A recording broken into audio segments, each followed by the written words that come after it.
Cruz, Larry, how you doing? There is a very good friend of mine, Senator Ted Cruz. In all seriousness, I don't want to make light of these numbers. I finally found my CPI sheet. But this is the third month in a row, as you probably know, where inflation was much hotter than Wall Street expected. Yep. The numbers have jumped now, sir, to 4.5% at an annual rate for the last 3 months. And I'll read you this other number. Since January of 2021, so during the Biden tenure, the consumer price index level is up 19.4%. That is a very big number. And if I annualize that, sir, over the 38 months, it's 6.1% at an annualized rate. That would be the highest since the early 1980s. The only difference was, in the early 1980s, Ronald Reagan was bringing inflation down from 15%. Yep. Right now, inflation, which had come down a bit on a year-to-year change, is going back up again. And meanwhile, working folks are suffering declining real wages. Both hourly earnings and weekly earnings are down. What do you make of this? There's an economic take here, sir, but there's a political take also. Well, these are terrible numbers for Joe Biden. They're terrible numbers for the Senate Democrats and House Democrats. You know, it speaks volumes that the White House is no longer using the phrase Bidenomics. They tried to roll that out there. They thought it was a good thing. And the American people said, wait a second, Bidenomics is a train wreck. It is a disaster. When you look at inflation, this is what happens when you spend trillions of dollars you don't have, when you print trillions of dollars you don't have, when you borrow trillions of dollars you don't have. Inflation, and by the way, you and I and many others said at the time when the Democrats went on a wild spending spree, you're going to get inflation, you're going to drive costs up. And they insisted, nope, that's not at all. Remember, they had all these talking points about how it was transitory, it wasn't going to happen. Well, it has been persistent. And I'll tell you, every family at home, if you go to the grocery store, you've noticed that buying food for your family is an extra $100, $150. If you fill up your gas tank, you've certainly noticed the difference at the gas pump. If you pay your bills, whether it's electricity, whether it's health care, whether it's credit cards, the cost of everything has gone up. And I'll tell you two groups in particular that are really feeling the pain of Bidenomics.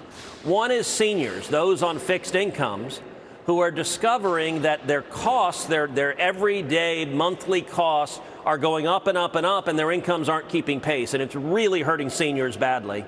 And the second group that's being badly hurt by Bidenomics are young people. You got a lot of young people coming out of school. They've never known inflation. Suddenly the cost of their rent they can barely afford. You get a young married couple that wants to buy their first home, and they're discovering right now they can buy half the house they thought they could, because a 2.5% interest rate on a mortgage is very, very different from a 7% rate. This is what Bidenomics is. I knew it. I knew you could go right through it. You know, by the way, just saying, grocery prices up more than 20%. Energy prices up close to 40%, Senator, as you probably know. Gasoline now head back towards $4 nationwide. A lot of these states out west and so forth are well over $5. Anyway, thank you for that rundown. The stock market got whacked also. Senator, let me go back to some of the biggest news of yesterday and today. The Arizona Supreme Court made a ruling to uphold a near total ban on abortion. Let me play to you Donald Trump had a comment on that. You know, he came out and said it should be up to the states. Let me just play a quick sound from Donald Trump on this Arizona abortion ruling.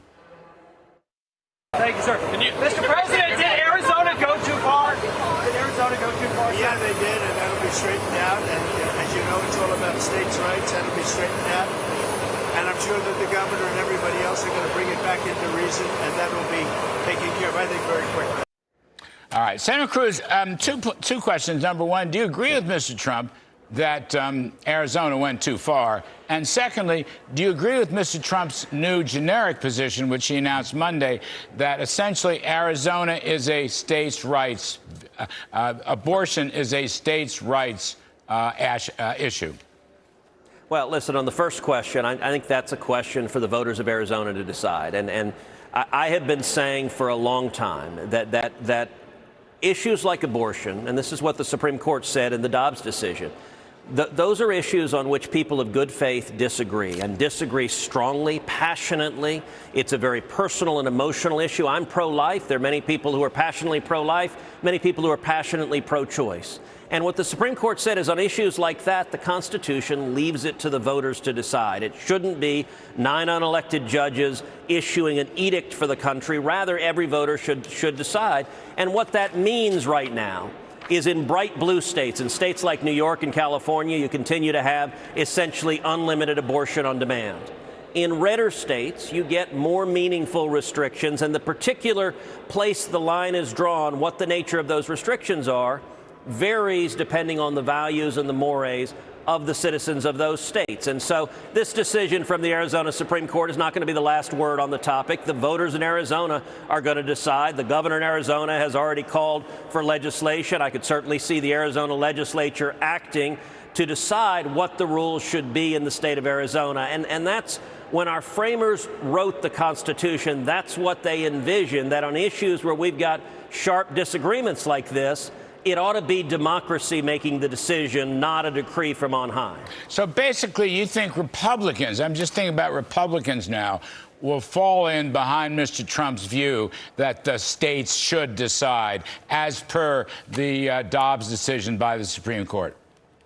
Well, listen, I've been saying a long time it's a question for the voters, and it's going to be decided primarily at the state level. That there is a place on the federal level for the outer extremes. So, for example, I and many others have voted in favor of banning partial birth abortion. Partial birth abortion, the overwhelming majority of Americans don't support. And at the extremes, Congress may act, but in the Senate, it takes 60 votes to move any legislation. So the only legislation that's going to get enacted federally is something that could command 60 votes, which means, other than the extremes, it is going to stay at the state level, state by state, other than banning some of the most horrific practices that are really beyond the pale and beyond the conscience for the overwhelming majority of Americans. Let me move on. I got a couple more for you, sir. I want to talk about immigration and crime for a moment. Big story in today's New York Post. Okay, New York City, sanctuary city, has had so many problems. So you have 5 Venezuelans robbing a Target store, big Target store, on 70th and 3rd Avenue, which is a very fine neighborhood. So they robbed the store. All right, cops came in, first of all, and they started banging up the cops. That's point number 1. Then they finally got busted, but 4 of them were let out with no bail, and the 5th one was let out with a very small bail. These are criminals. They are repeaters. They are recidivists. Now, here's the thing that's so amazing to me. They get let out of bail. All right, they had no problem. They get turned back on the streets. You know, Donald Trump, who did nothing with no victims, was charged $500 million to get out of his bail. They'll probably get, the Venezuelans will probably get at least a $10,000 refundable debit card. They'll get health care. They'll get food care. I mean, Senator Cruz, it pays to have a Venezuelan mask on or something. Because all they do is get lost. My question to you is, hasn't the time come for the United States policy here to deport criminals? Pure and simple. You make a crime, you get deported. Larry, of course, and what happened in New York and what's happening every day in New York is an outrage. And I feel for the citizens of New York who are victims of violent crime because of Democrat policies. Number one, Joe Biden and every congressional Democrat that supports these open border policies that are releasing violent criminals into America. They're doing it day after day after day. And then number two, sanctuary city policies from Democrat politicians in New York and elsewhere that release violent criminals, usually without bail, after they've committed crimes. You know, a couple of weeks ago, I and several other Senate Republicans forced a vote on the Senate floor on whether we should deport illegal aliens who violently assault police officers. Now, listen, in any sane world, that ought to be a 100-0 vote. That ought to be a no-brainer. If you ask people on the street, if you ask ordinary people, everyone would say if you're a criminal illegal alien and you physically assault a police officer, of course we should deport you.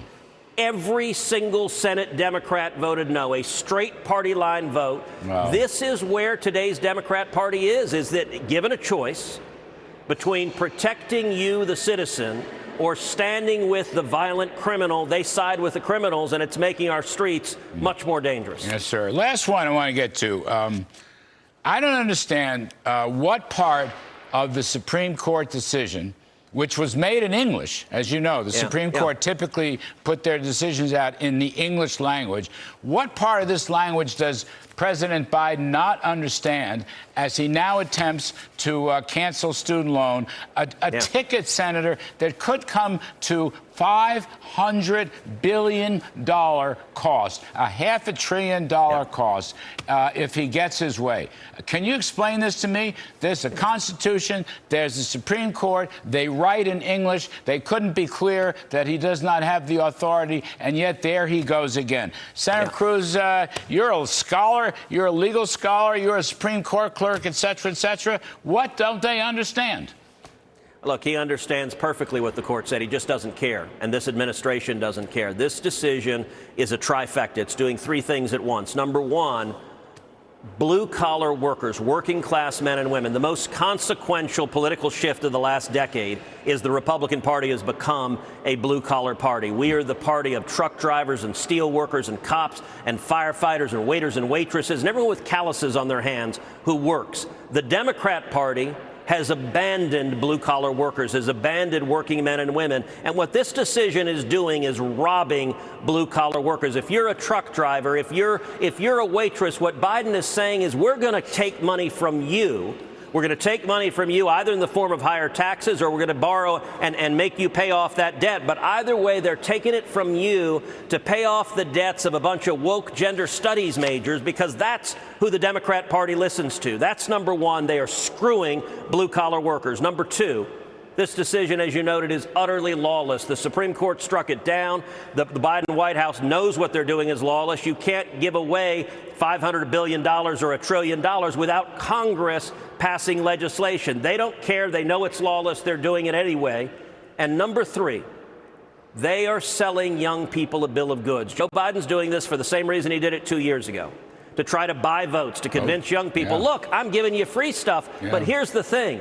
They know this will be struck down in court, so they're lying to young people. They're trying to dupe young people in making a promise that they know will never be delivered upon because the courts will strike it down. But the Biden administration thinks young people are not very bright and they'll be fooled by this political ploy. I don't think that'll happen. Well, that's the beauty of this story. You know, judging from all these polls coming out, the younger folks ain't buying this at all. And they're walking away from Biden. I don't know if they're ready to go for Trump. Maybe they are, but they're walking away from Biden left and right. So I agree. By the way, did you know, Senator, and you may recall this, during the Obama years, they nationalized student loans, stopped private lenders, put them into the Department of Education, where there isn't a single person with banking or credit experience, in order to make loans so the interest would finance, the interest revenues would finance Obamacare. Obamacare. That's was the greatest Elizabeth irony. Warren special. Yeah, I know. That's the exactly irony of this. Now they're stopping the interest expenses, so they're going to bankrupt Obamacare, as well as the rest of the country. Go figure. I don't know. Senator Cruz, good to see you, sir. Well done. Thanks, Larry. Well done on the economic questions. Very well done. High marks. All right.